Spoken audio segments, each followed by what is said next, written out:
stick around. Afterwards, we're going to give a quick tour and show everybody the reprint process. If you haven't seen it before, we'd love to show it to you. I've got a couple of representatives here, and they're going to walk us through the plan and show you step by step what we need. Thanks for coming. Thank you so much for hosting. And KNS is, of course, one of our chamber members. So thank you for being our chamber member. We appreciate you. It's fun for Christmas too. Yes. Yeah. Oh my goodness. So, of course, this morning is our legislative eggs and issues. We've got some of our political leaders here today. So, however, I guess we're just going to hand it over to, I'm like looking around for everybody. I see Nathan, and I see Kate here. Kate was here, and yeah, Dr. Newton's here. So, do you want to start off? Do you want to come on over? No, let's Peyton and Okay, Peyton and Nathan. I want them to get the crowd warmed up. You know? Okay. All right. They can talk about all the bad stuff, and I'll talk about all the good stuff. Good morning. Hey, I'm Peyton Burns. I'm a Senator Langford's field rep here. So good to see you all. Good morning. So what do I start out with? There's a lot of things that have been covered. Let's see you all last at a community coffee, but big beautiful bill passed last summer. Working families tax cut, a big part of that. There was a lot of priorities of the senators that was involved.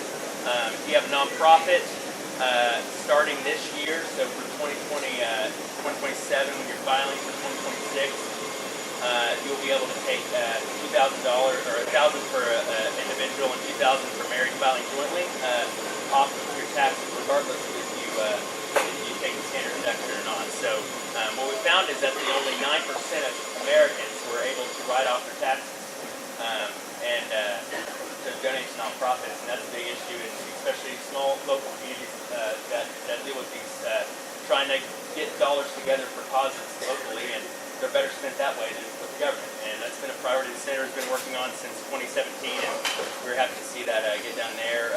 Obviously, a lot of reference price changes. Title I of the Farm Bill was part of the bill this summer, and again, a lot of other additional changes, kind of to some mandatory spending to enforce that your taxpayer dollars are not being wasted all across the country, and in blue states especially, where they're able to take advantage of the federal tax cuts. Anyways, I could talk more about a lot of those other things that have changed in that. There's a lot in it, especially with working families tax cut, and a lot of changes. I'll note a couple of them real quick. Death tax exemptions. So when you transfer, if a family member dies, you're going to get, right now I believe it's 25 million. That was going to expire at the end of the year. That was extended to 30 million and made permanent. So, and a lot of these provisions were made permanent. So your tax rates were going to go back to 2018 levels. That was going to expire at the end of last year. That was a big priority for them to get done. And now those are all permanent. So for anyone to go back and change tax levels, they're going to have to go in and change. They're not just going to run out of a deadline at the end of the year and not get an agreement, and everyone's taxes will go up. So that was a big priority for them to get done. We're happy that was made. I'm trying to think what else I should make sure to mention of that piece of legislation. There was a lot in it. One of the big priorities for the Senator for the last, since about 2018, if not before, has been pharmacy benefit managers. So I know you all, a lot of you all probably are going to Holder Drug or something similar to that with an independent pharmacy. They have been suffering over the last, who knows how long of years because of the middlemen in the industry. They are your insurance provider, the supplier of the drug, and they're also your competitor in the marketplace.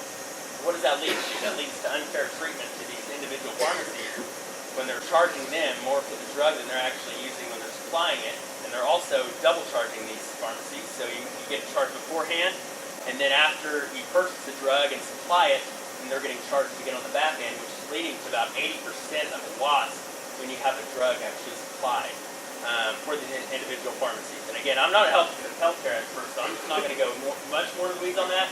But there's a lot of legislation that just passed in the end of January that has the Senator's PDM reform in it. That would add a layer of transparency, force the federal government to investigate and have more authority on these PBMs to make sure that they're reporting all the prices up front, and that there is allowed for fair competition in the marketplace. And that is, again, if you talk to any individual pharmacist like Todd, they'll be happy that a lot of this got done. And so we're thrilled about that. And there's still a lot of things to work on. The government shutdown last October was obviously hurt a lot of people, and it continues every time we have a government shutdown. We leave it and wonder what we saw and what did Congress saw. And the senator's of the opinion that they're a dumb and a waste of time. And he said that on record several times earlier this week when I was with him. And it's something that he looks forward to the day when they're no longer a negotiation tactic and a part of the appropriations process. So he's going to keep pushing for his bill to prevent government shutdown. And he has been working on that for a while. It's gotten 60 votes in the Senate before. Or it's gotten 57 votes in the Senate, but we have 60. We've got 3 more, so we think we can get it across the finish line at some point. He'll keep pushing for it. So I'll sit on this point. You guys have anything I can get to the senator before I sit down and drink my coffee and be quiet? What's he doing to work with people on the other side of the aisle to try to work together on anything and kind of help with the sorry, now they have questions for everybody. What are we doing as a community? I'll tell you that the senator's never going to be above trying to get a group together and solve real problems.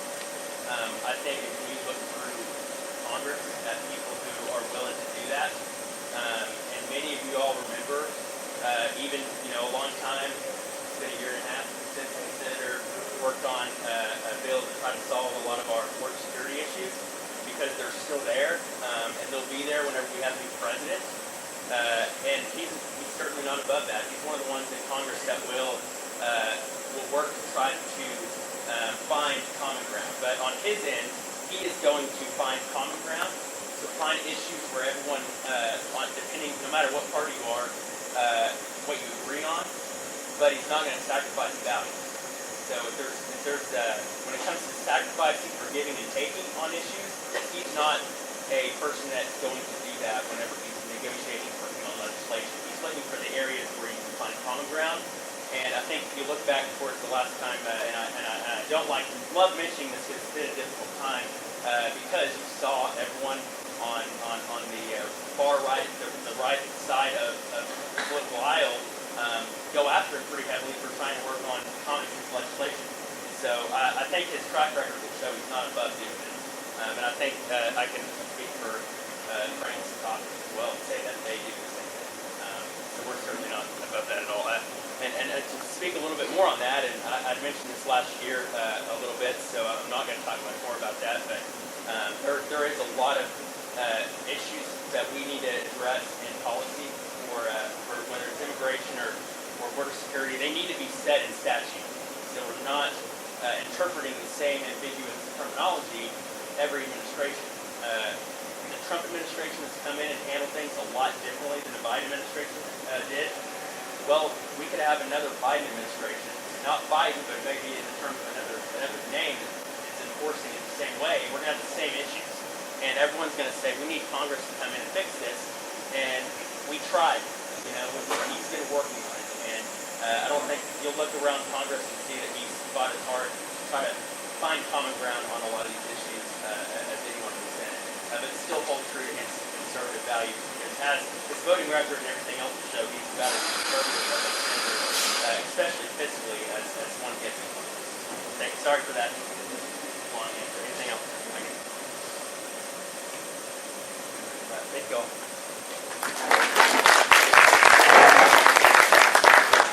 Hey guys, I'm Nathan Deathlop with Congressman Lucas's office. Thank you so much for always inviting us field reps to these events to let us give you a federal perspective. We really appreciate you to share with people. So, for the first time, I crossed my fingers, for the first time since 1997, Congress, the House, voted all 12 appropriations bills through in the same year. That is incredible. We were going to pass every single one of them through the Senate, and it was going to happen until we had our unfortunate victim Minneapolis where folks lost their lives, and now we're at an impasse. Right now, we've funded the government 11 out of the 12 funding bills. The one that has to deal with Homeland Security is what's tied up right now. So we have a continuing resolution that's expired, and so now we're in kind of a shutdown in that front. It's overfunding for immigration and customs. That's really where we sit. So, not to get in the weeds on that, but the important part of that for us in Oklahoma is Homeland Security is also the metric, or the department that funds FEMA. So, out in western Oklahoma, I know Alva had fires here too. That FEMA funding, should we not get that funding, will potentially expire. There's only a certain amount of dollars in the account. And so we're not worried about right now, but that is a huge priority of our office and of Congress, that we need to make sure the government is fully funded, so that whenever things happen of no fault of our own, whenever it's, red flags, whenever it's high winds, whenever there's fires, we're not letting Oklahomans suffer, we're not letting Americans suffer because we're having petty squabbles in Congress. So as to how are you working together, absolutely, that's something that's a high priority for us, and I really appreciate you asking that. Everything we do, 90% of the things we do in Congress are bipartisan. It's the 10% that drives us apart that you see on the news, that you see on Fox, in terms of what we're working on right now, one big beautiful bill passed last summer. Hayden went into a lot of the great details on that. Incredible for tax reform, incredible if you own a business. The thing that we're super excited about is that we had a miniature farm bill inside of that, raising index crop prices, funding some money for ag research for some of our conservation programs. Those are all huge things. So right now we're working on a skinny farm bill. So a farm bill that's going to have a couple of smaller things. I think farm credits in it. I think some of the more specific ag university fundings in that. So making sure that we're getting an updated farm bill so that all the important things that our agriculture do can be funded by the government. In terms of legislation Mr. Lucas is sponsoring right now, one of the big things that we're working on is adding the Secretary of Agriculture to the Committee on Foreign Investments Board. So right now, if an international bank wants to come in and make an acquisition in the U.S., it has to go through a board. It's called CITUS. It has to be approved. Any industry has to do that. But right now there's not an ag voice permanently on that board. In our skinny farm bill that we're doing, that'll do that, and that'll add to it. And one of the examples I use is the medical marijuana. The state legislator did an incredible job of tightening those regulations and cutting down those foreign buyers who were coming in buying ag land up very unscrupulously. But nationwide, that's not the case. One of the beauties of our federalist system is that states can do things differently and in rise and fall in different capacities. So making sure that at the federal level, there's an ag board that's able to be accountable in all those investments is a big part of our thing. Additionally, we're running the Protect Taiwan Act, just passed the House. And we don't get involved in a ton of foreign policy. But what this would do is that if Taiwan is invaded or China attacks Taiwan for any reason, we're essentially removing them from all the international banking boards. We're removing them from the G12 we're removing them from a lot of those things that, if you want to behave like a pariah nation, you can't have access to some of the capital and some of the things that true democracies do. So just making sure that trying to keep the global order in balance. I will remind everyone, because of our wildfires, super important, make sure if you're an agricultural producer, you're signed up for the Livestock and Forest Disaster Program. Make sure you're signed up for LIP. All of those things, if your acreage burns, you lose grazing pasture or you lose cattle. I think LIP is 75% of the value of that cattle if you buy that insurance. So just make sure you're doing all those things, and thank you for all that our volunteer firefighters do for helping put out that, and our professional firefighters as well. But that's really all I have as far as congressional updates. I'm glad to take questions.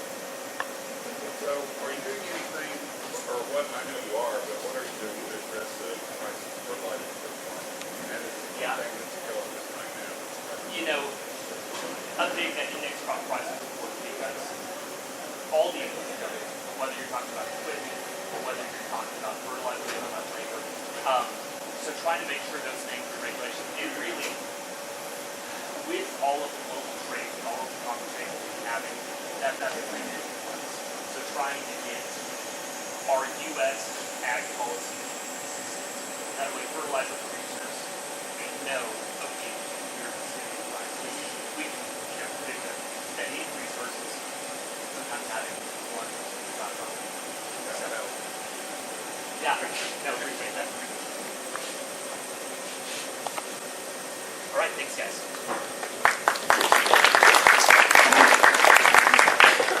Come on up. All right. Good morning. It's nice to be back in Northwest Oklahoma, to be honest with you. Yesterday I went and toured the fire damage in Woodward, and if you could say this, the devastation of the fire, Woodward is one blessed town. Folks, I tell you, I drove around the perimeter of the fire. There was a trailer park out there, out in the middle of nowhere, and it literally burned right up to the edge of the trailers. Didn't catch anything on fire. No major structures were lost around that area, so it was pretty impressive. I mean, there was a housing addition on the south side of Woodward there that's real wooded, and it came right up to that road, and they held it right there from going into that housing addition.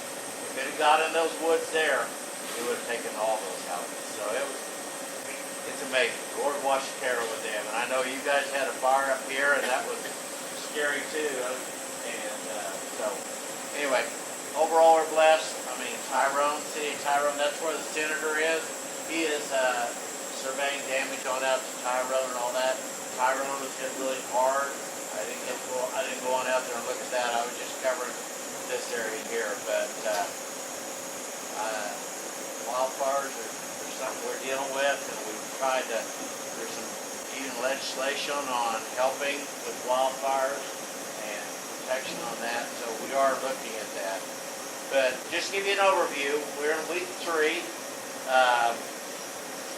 The policy committees, the structure in the House is you have policy committees. All bills are going into a policy committee or an A and B committee. Those committees had to have their bills out by yesterday. And now we have 2 weeks to get bills out of oversight. I'm the chairman of the Oversight of Health and Human Services, so I'm seeing a lot of those bills. So if you ask me about education bills, I've been trying to keep up with them, but I'm not keeping up with everything right now. You've got to focus in your area of what you're going to do, what your purview is, what you take care of, and then you go from there. So I will answer some questions or try to answer these questions best I know. I know that the emphasis as far as on the House side is for education, okay? I've said this many times, so I don't mean to repeat myself, but we are really, really pushing. I know the speaker had House Bill 4420, 4420 or 4422. Yeah, 4420, that children would have to read by the 3rd grade or they couldn't go on. Okay?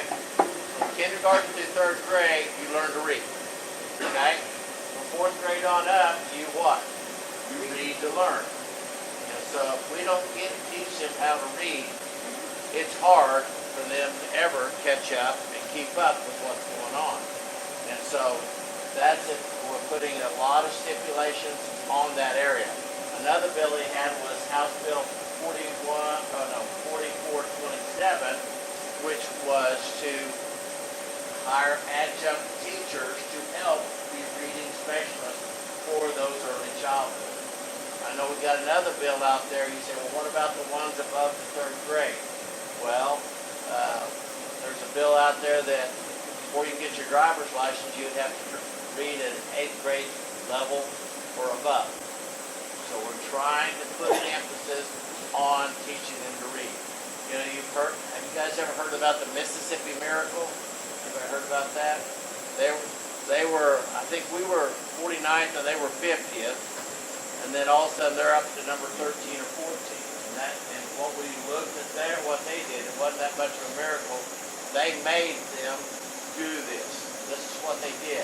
They emphasized that they had to read by 3rd grade so they could continue to grow there.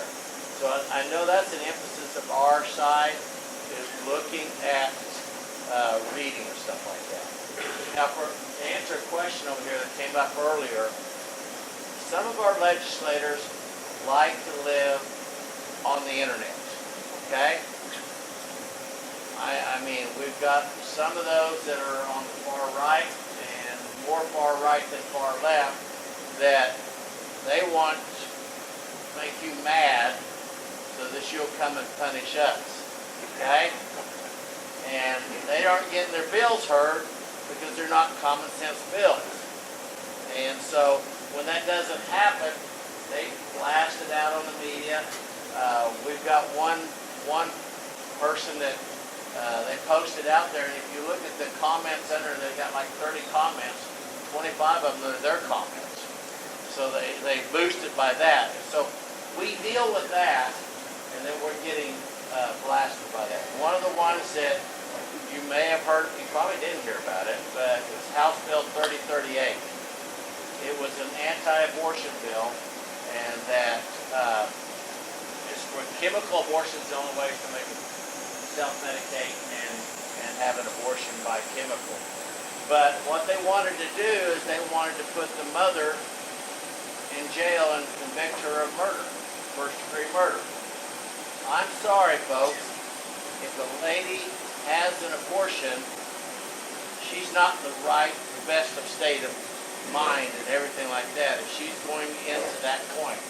And so it did not get heard in committee. That chairman was totally, he had people bombard his office. They came in and they said, we're putting billboards on you like that are going to say, you know, you want abortion, you want abortion. We don't want abortions. I'm a pro-lifer. I just don't think, I think that the penalty should be against the doctor that supports that, not against the mother itself. And that's why it didn't get heard. But that's, just let you know, that's some of the issues we deal with and some of the angles we get. Now, you and I aren't going to agree on everything, and I'm fine. I want your input all the time from all this stuff. But let me give you a little more overview. We're going to be looking at a pretty tight budget. We finally got our budget numbers in at the end of last week. And so I think the total number of budget was like $10.9 billion. But there's off-the-top money, so the money that we can appropriate was 8.34. It came in a little above last year. Well, we can only appropriate 95% of that. That other 5% is a cushion in case things go worse. We've got the cushion. We've also got the cushion for savings. And so what we're looking at this year is adding one-time funds, money that is spent one time. Reoccurring just keeps the pull down on the budget continuously. But we've also got things from these federal that's coming back at us. The federal government is requiring the states to be a little more efficient with what they're doing, the federal money that's coming down, which is a good thing, okay? One of those is SNAP benefits. And I was looking at that last night, so I want to share that with you. They want the SNAP benefits of all the states. SNAP is what we used to call food stamps. Does that make sense? They come out like that. We're having a problem with, call it error, but basically people that aren't qualified to be getting food stamps or SNAP benefits are getting it, okay? And they want to get that rate down to 6% of error rate.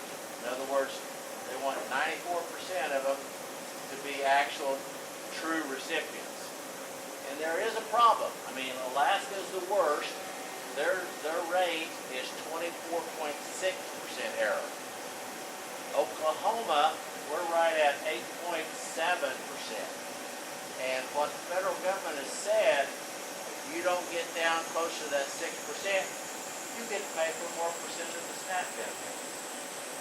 If we leave it at, so if it's 6%, there's no state portion has to kick in. If you go 6 to 8, you have to kick in 5%. If it's 8 to 10%, then you have to kick in 10%. If you're over 10%, it's 15% of that SNAP benefits. We'll say, well, okay, how much is it? Well, SNAP benefits for the state of Oklahoma in 2024 was $1.4 billion. So that, if we don't get our error rate down, that's gonna cost us another $250 million. Okay? That the state's gonna have to cover. Also, we are having a problem with the healthcare authority because of the managed Medicare, Medicaid that we voted in. You guys remember that? Years ago, we expanded Medicaid to cover all those that were poor, not just those that were children and those that are elderly, that were indigent. When we did all that, they're expecting that Medicaid expansion to be another $454 million. And that's another thing we're having to pay on the budget. So you say, well, you came in a little higher. We came in about $300 million more than we did last year. Well, I just listed off $750 million down right there off the top. And so we are pretty much a flat budget. And so we'll not see a lot of extra spending that's going to go on down the road. But those are the things that are coming to mind. Just to give you a little influence of the things that I've been getting to deal with as far as in ours. One of the bills I do like is House Bill 3299 by Representative Hayes. I don't know if it's an ideal bill, but if with this AI, most of the people are generating their own pictures, you know, but there's also people that are generating pictures of other people doing things they aren't actually doing.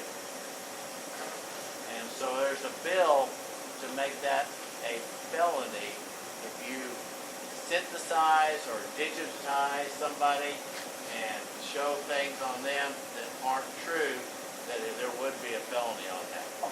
And I think that's going to happen with this AI coming forward. And so we're trying to stay on top of that. The bills that have been coming through my committee, I am over Youth and Family Services. I'm over Public Health. I'm over Alcohol, Tobacco, Controlled Dangerous Substances. And then I'm also over Veterans. The ones that have probably gotten the most attention, and I'm running a bill too. Never in my life did I think I'd be running a medical marijuana bill. But we're trying to, on medical marijuana, right now, we put a moratorium on the number of medical marijuana grows. It's 2,500. Can't increase anymore, and can't give out any more licenses than that. So, and the Democrats, no offense, my Democrat friends, say, well, why do we, and I'm not picking on you, right? My friends on that say, well, why do we want to restrict that? Well, folks, we are the #1 distributors of marijuana in the United States, if not the world. We have a lot of them out there. So we're trying to keep that growers down and make sure they're doing the right job. And you say 2,500, well, that's a lot. Okay, if you compare it to all the other states around, they're generally in the hundreds, and even less than 100 growers. We're capping in 2,500. OBN, Oklahoma Bureau of Narcotics, and medical marijuana are doing a great job trying to control that industry. Okay? And it is an industry. And so we're going to keep that moratorium on. We'll put a cap on the 2,500 growers. And what we're having a problem with, I'm going to set this down, is that all these medical marijuana growers have to get a bond, okay, for their property. Well, if they're illegal and they get picked up, guess what happens to the bond? The insurance company says, I'm not paying it, they're doing it illegally. I'm not paying for this. So we're not, these people that are trying to reclaim this property from these illegal grows have no money to come back and clean up the property. So they're left with a mess, okay? So there's a bill by T.J. Marty that will require, when you get a license for a grow operation, you put $2,500 in there every time you do it.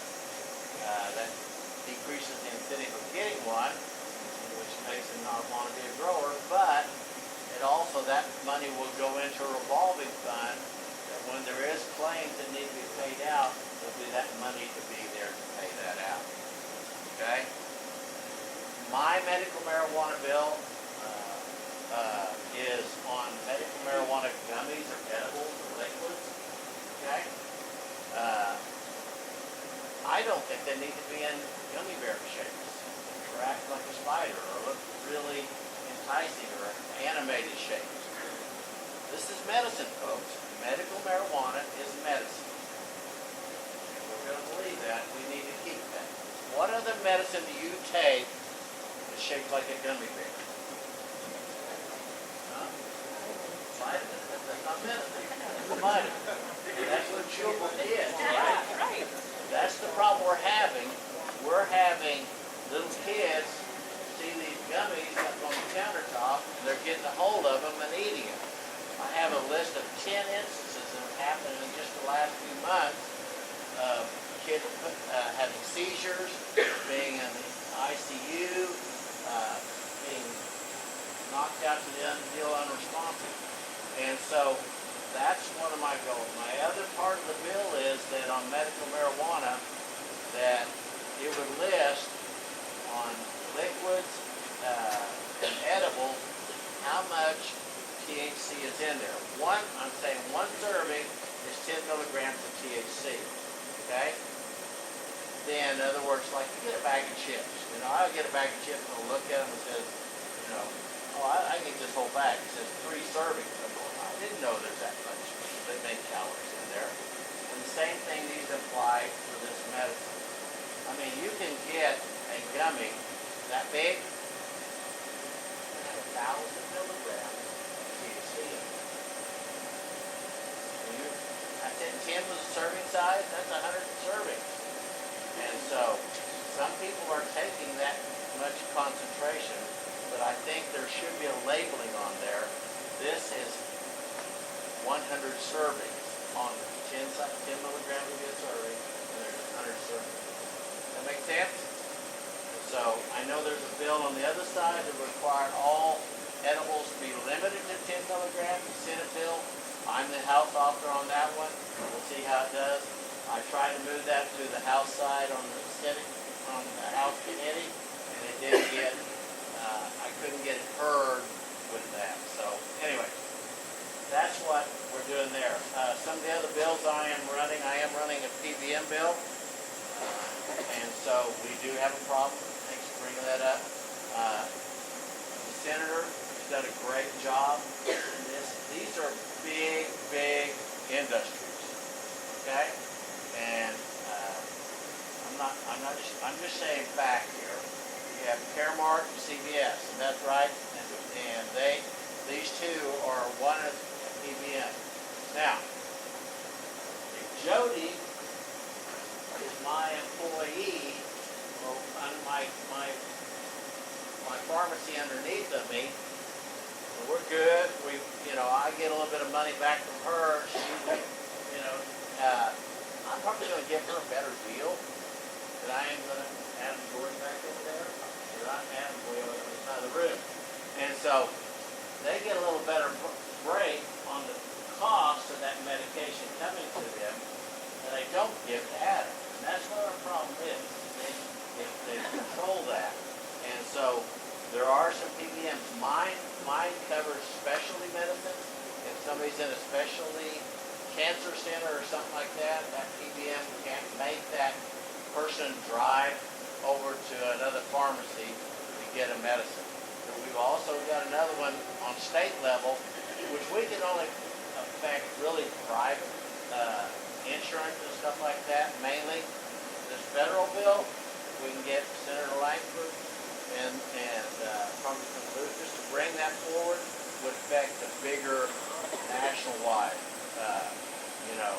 those there too. So we are trying to make it, because we are like 48th or 47th in the nation as far as pharmacies per patient, and so we're losing good hometown pharmacies, which are pharmacists that live in your community, participate in your community, contribute to your community, and we're losing them. So that's why we're trying to do something on that there.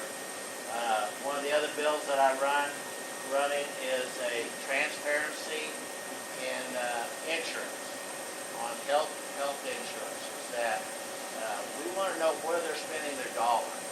Okay, where's this money going to? We know that if we can get primary care up to 10%, we will cut down health costs. If you go see your doctor, your primary doctor, what does he do when you go in there? Takes your temperature, checks your blood pressure, checks your blood sugars, checks your other blood levels, and finds out where you're at. How do you know you have high blood pressure? You don't normally until you have a crisis. Stroke, heart attack, something like that. Those kind of things cost you a lot more healthcare dollars. So we're trying to make sure we emphasize, make sure they're spending more money on primary care to help. And we want to know where those dollars are going. We're trying to get more to the primary care so that they can take care of the patients early. With that, I've got plenty of other things I can talk about, but I want to know what you guys want to talk about. Yes, sir. If you can't read by third grade, what do we do with them? Kick them out, quit testing? No. We gotta keep kids in school. We're not going to quit keeping the kids in school. I think that's part of that adjunct teachers. It's not going to be all third grade and under. We're going to try to work on those as well and make sure that we get these kids to read. So that's what we got to do. Is that in the bill? The adjunct teacher is not just under the third grade. Yeah, it's just to bring in these people to help them read. Yeah. I have a question, Carl. So when you go into a convenience store and you go up to the counter, there's all this stuff there. There's phone chargers and lighters and all kinds of stuff, and it's almost the same in all of these. So you go down to Oklahoma City and there's huge warehouses, and that's where those people buy that stuff. In all of these warehouses down in Oklahoma City, they're loaded with cannabis products. There's vapes, there's gummies, there's actual flour. Anybody that owns a convenience store can go in and buy those products. There's a convenience store right here in Alva that sells all the same products in their store that I sell in my legally owned and licensed cannabis store. Right. When OMMA comes into my store, if I have a gummy that's shaped like a bear, I get a $5,000 fine. Now, If I have a bear on my package, I get a $500 fine. But you can go into this convenience store and you can buy the gummy bears. None of this is tested. I'm assuming most of it came from all of these Chinese, illegally grown cannabis stores. But I want to know when the legislatures are going to start going after that market. if you report them to the OMMA, they are supposed to go and do that, or the Oklahoma Bureau of Narcotics. We've reported them. Have you We've reported all reported them. Nobody's paying Send any it to me and attention. I will make There's sure. no age restrictions. No, I know, A that's what I 15-year-old can go into that store and buy marijuana. I appreciate that because, I mean, that is something that's part of the there are a couple of bills to address that. I am doing a vape, one of the vape bills is coming to my bill right now, and so we're trying to do a registry so that when any product that goes into a convenience store of any kind, that company would have to be through a vape registry or something like that. So we're working on that. You're right. Yeah, they should, if they have cannabis, THC in it, they should be in a medical marijuana establishment. Well, they go around it by saying this isn't THC flower, this is THCA flower, but surely you understand that's what I sell in my store. Yeah. I don't sell THC. You can't sell true THC. It's Right. THCA before it's consumed. And so we're also dealing with synthetic. Synthetic. Yeah. And so, yeah, there are we are addressing those issues. I promise you. It's not forgotten. Okay? I don't know all the bills that have come from the Senate, but I know there's some that are addressing those too. So, thank you for that question. Sir. Hey, Carl, thanks for coming out this morning. Back to the wildfires. Just a thought. I hope that the legislation that's present here today will listen to this a little bit. But we out here in northwest Oklahoma are no strangers to these. I think pretty sure we can all remember the last round of wildfires. That's less than 3 years ago, maybe, and the devastation that's caused by that. But one of the things that made a major game changer the last time we fought this was aviation, firefighting airplanes, and I was wondering, as a state, maybe we would consider, particularly in this time of season, because we knew in advance, days in advance, that we were going to have high winds, the temperatures were going to be right, wildfire was very, very possible. About possibly bringing some of those planes in advance, being just a couple of days, and stationing them here locally, and being ready to contribute with those firefighting techniques. Yeah, they do that already. The Department of Ag does do that. But the winds that we had the other day, they couldn't get the planes to do it.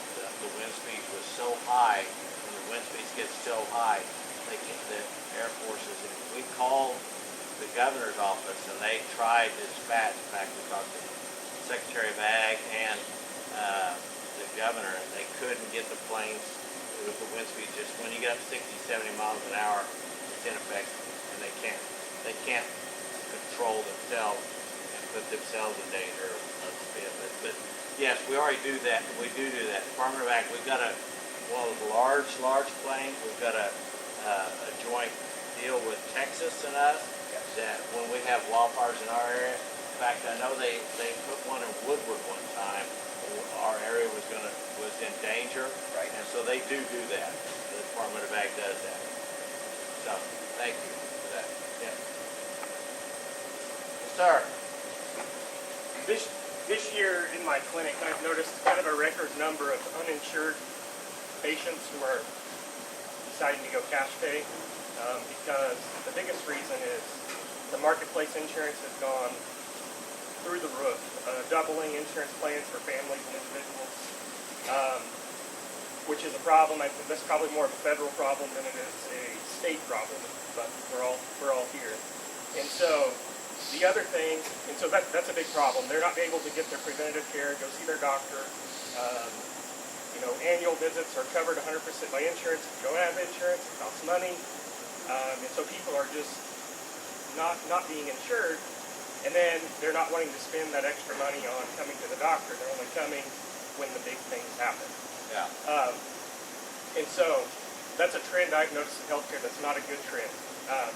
I considered this year with my family, for a brief moment, I knew better, but my insurance went up so high in the marketplace, I considered, what's my other options here, right? And so we're kind of being held hostage by health insurance plans because we can't afford to not have insurance, but we can't afford to have insurance. And so it's taking a huge percentage of my patients' income that they have on a monthly basis. So that's the first thing. The other thing I'm seeing in this area, thank goodness, I'm pretty sure my clinic and Share Medical Center take Ambetter. Is that right? Okay. Anytime I need to send somebody to a specialist that we can't get in Alva, a lot of those specialists do not take Ambetter in Oklahoma. And Ambetter has taken over Blue Cross Blue Shield as the preferred vendor for healthcare because it's the replacement for Blue Cross Blue Shield that's a cheaper premium. And so, two things going on that are related, but that is something that I'm seeing, and my patients aren't getting the care that they should get on a preventative care because they can't afford it. And there's not full transparency what their network is. There's not. And so, personally, I need to go see a foot specialist. And I've gone through about 4 that are not network for me because I have Ambetter. And so, that's a problem. And that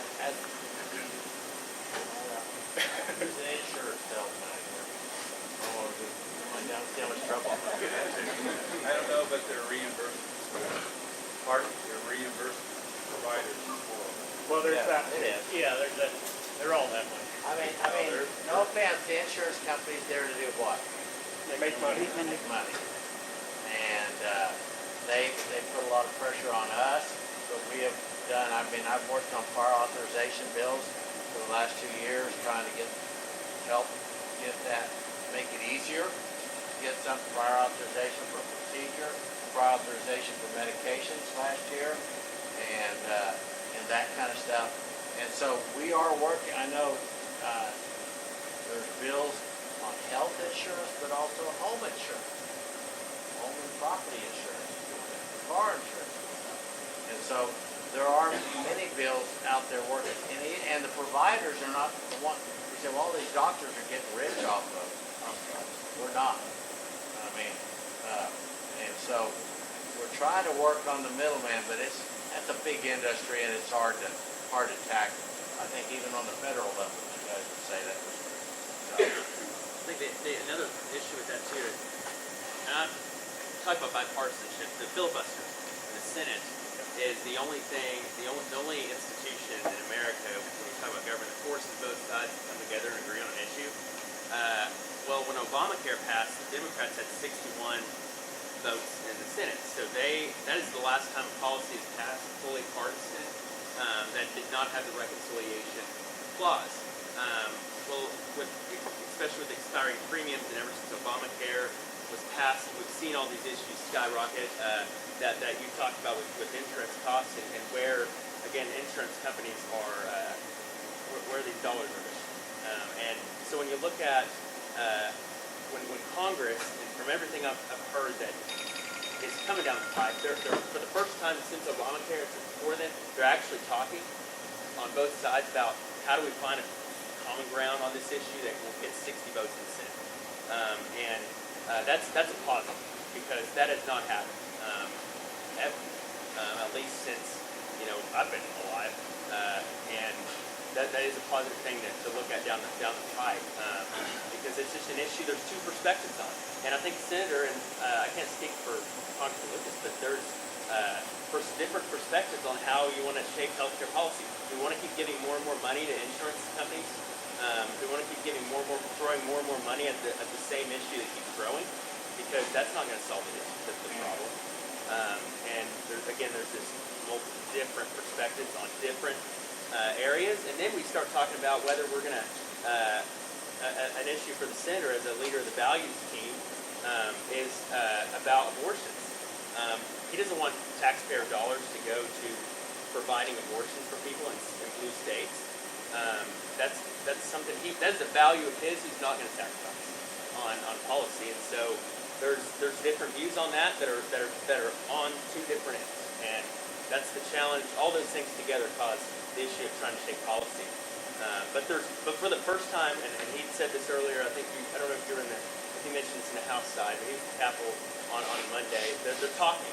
Both sides are talking and working on this issue in a bipartisan manner, which is positive, because it hasn't happened in a long time. What healthcare plan are the senators on? They have to be on Obamacare because they're a federal government employee. So they have to. That was something that changed here in policy a while back. Everyone that works for the federal government has to be on a federal Obamacare, and that was something he changed. Yes, yeah, because if you're shaping policy in healthcare, you have to have it.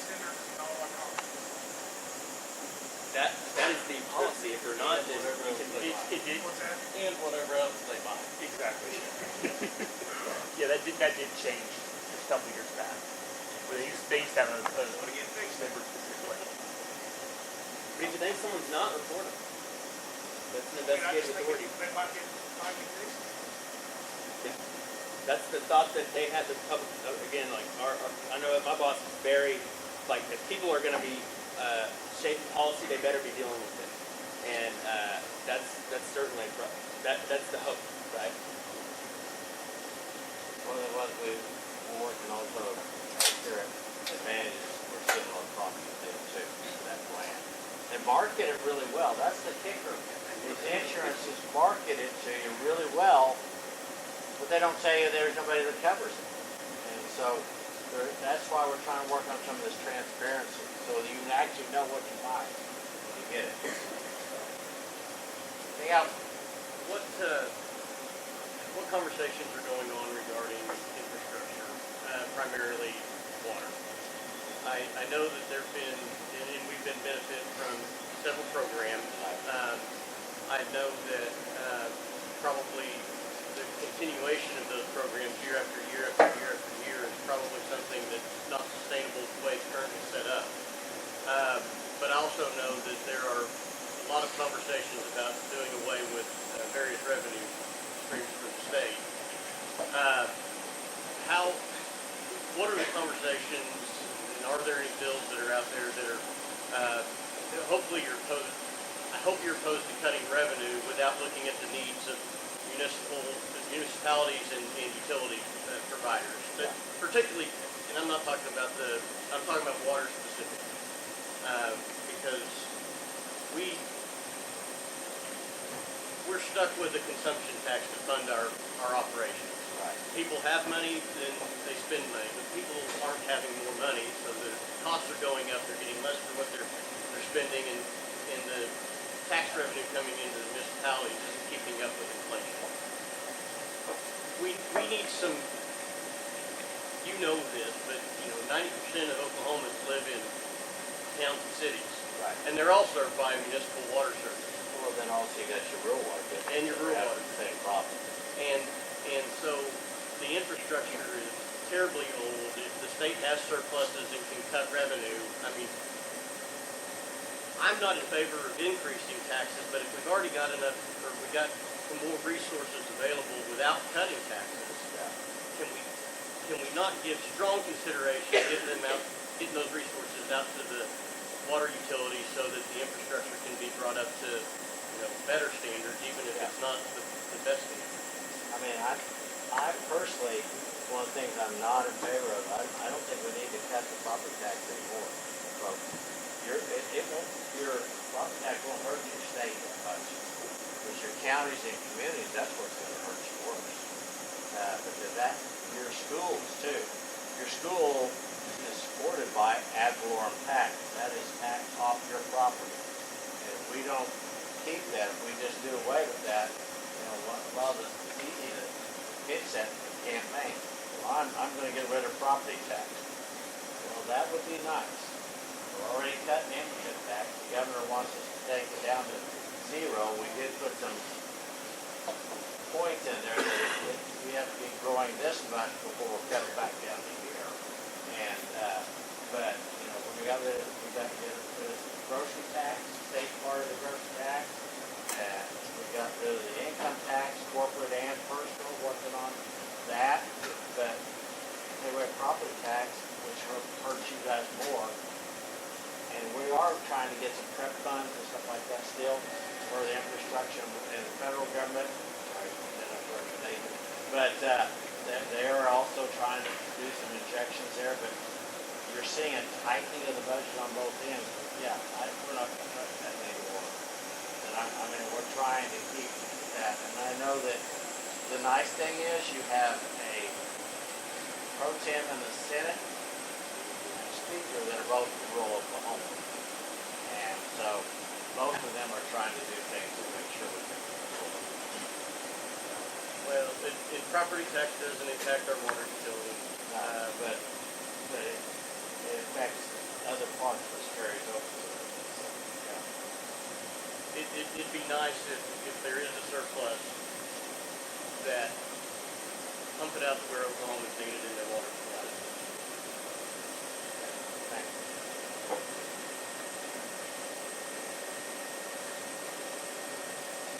Okay. Well, if we have anything, thank you so much. If we have anything, we have some. Because, I lean a little left, right? But I lean mostly middle, and I think a lot of us do on our core value system, right? And I might disagree on one thing or another, but what I love about these, and when we first started doing this, I was very intimidated by the legislative issues, because I want to ask questions, but I don't want to look dumb, and I don't want to, so really my core value is unity, and figuring out how we can all work together for what makes us better as a whole. So my thing is focus local, make sure that we're supporting local. We're all working together for common goals. So the other thing is the education that you guys bring with this. To me, on my social courses, it's so hot heavy one way or another, and I see the left going completely nuts. And I see night going nuts though. And it's nice to get a little bit of perspective here of, we're just seeing the loud, you know, and there are things that are happening positively, and there's so many of them, I don't know how you keep up, but it is as comforting to me whenever a lot of us do my social media loud. And we have talked a lot about this because we lean opposite ways. But being here, we've been able to work together see the and view that we got. see, yeah, like, and like by working together, we're able to do some amazing things, of course, with the entire community, and that we can work together. We can do these things. You know, it's not black and white. And it's not everything about it is so loud. It's not, no. And so we just have gentle conversations with people. We have conversations. And you know what? That connection and that conversation. We're still friends. Vital. And we love working with each other, you know, so like that's what we do that. So thanks for calling her out. Don't even have blue on today. Come on. No, thanks for calling her out so that we could have this conversation, because we've talked a lot about having this conversation, but not wanting to, you know, just cause division. But that because education sometimes that it he's is. offering Yes. allows you to kind of have a different perspective. When you're hot about one item, okay, well, there's a lot underneath that that you don't understand and you don't fully grasp. So, And we just gotta have, sometimes we just have to calm down and listen. Just like, so. I'll do that. Okay, moving right along. We know that we have our new mayor today, so congratulations, Joey. And I don't know if you have anything to say or if city government has anything to say today. I will, and would ask Kelly to come up here with me, because Kelly's involvement has been somewhat seamless, so I'm going to rely on him a little bit. I'm in big day 3. Thank you to everyone that supported me, at least for now. We'll see how this goes. I am truly excited to be in this new role and participate like this for the city I grew up in. And I'm super excited to work with Kelly and the city council for the betterment of Alva and be good stewards of, for this community. And Kelly doesn't know it yet, but he's already agreed to go ahead and continue taking the blame for anything that goes wrong. Oh, I already knew that. So, I'm excited for him in that role. And I would just say that I'm really happy to be here and to represent and be here for the people of Alva. Everybody can reach out and holler at me. I don't know if you're going to be calling me to fix your air conditioner or if you want to complain about a pothole, but I'm still going to answer the phone and try to answer your question the best I can. And maybe if Kelly has something to say about our future for the city going forward, I'd love to allow him the time to say that. Yeah, I don't have a lot, but I will say that Mayor Melton and I have spent some pretty good quality time here over the course of the last week or so, and I'm very encouraged about the future of Alva. The future looks bright. We do have a lot of work to do, and I don't think anybody is ignorant of that. So we plan to get to work and plan to get some things accomplished, and hopefully get some of our pressing issues taken care of, but also have some good plans for the future as well. So I appreciate Mayor Melton and both him and Mr. Parsons for the campaign that they had. I think I told Joey prior to the election, I said, I don't think that you and I see things a whole lot differently. And I told him, I said, you're going to get all the information I can give you that I never got when I was the mayor. So I think it's going to be a good working relationship, and we're going to do some really good things. Any questions for Kelly? Awesome. I like it. So we always like to end with community updates and things that are going on. Of course, we want to talk about, we've got the gala coming up on March 28th, 27th, sorry. No, I am the date's girl. I get confused because our ballots are due on February 28th. So get your votes in. We already have how many votes in? Oh gosh, there's almost 1,000. I mean, there's more than the mayor election that Oh. are.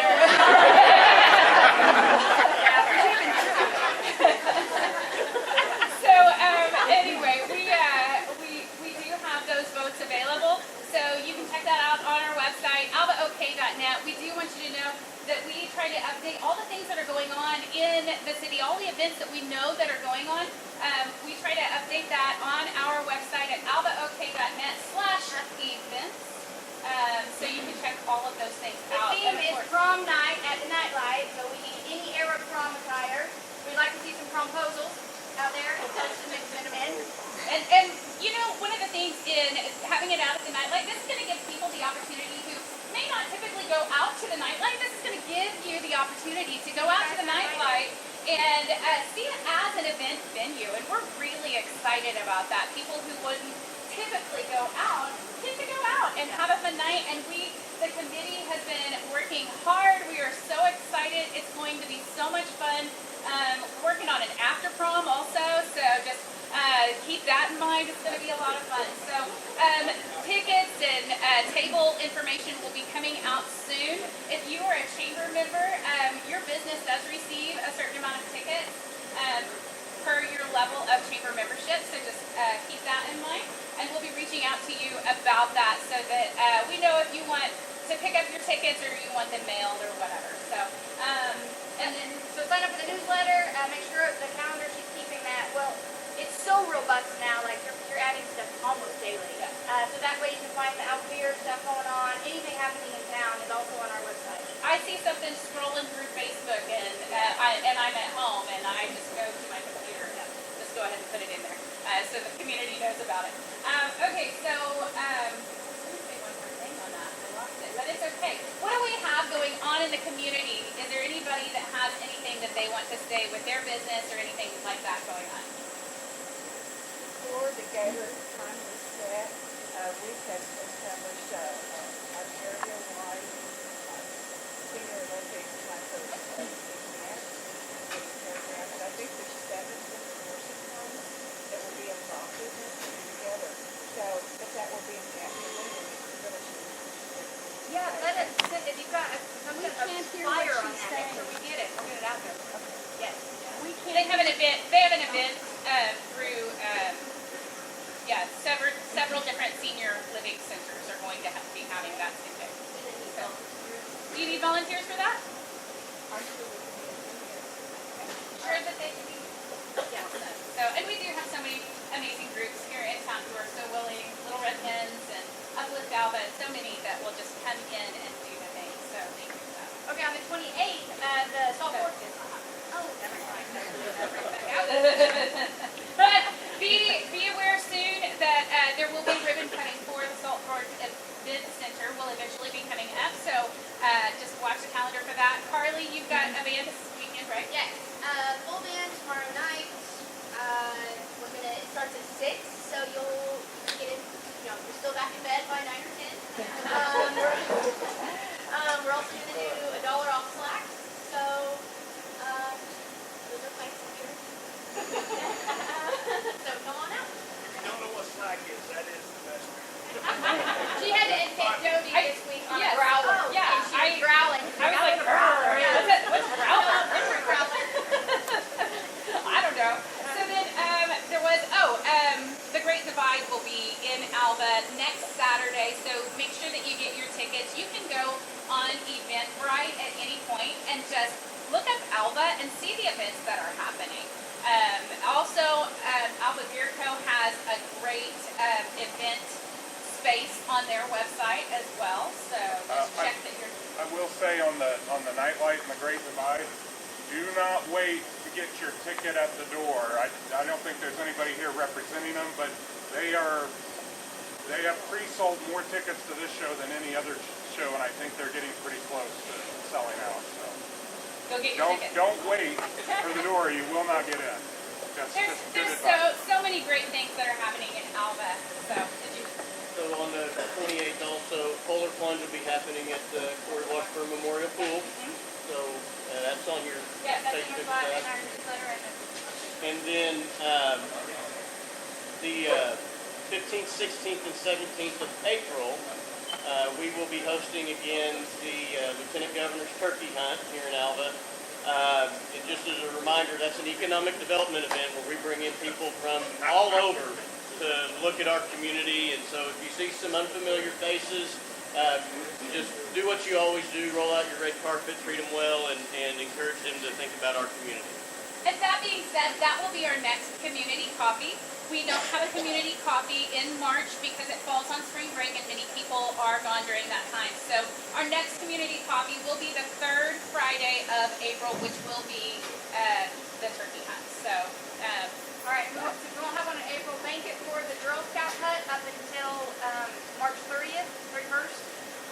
And now you can spend $2,000 to a nonprofit and write it off, right? So use that up this year and help out locally on any of the nonprofits. Make sure that you all stay to do a tour of the retread plant to see what KNS is doing here. Okay. All right. Thank you all for coming today.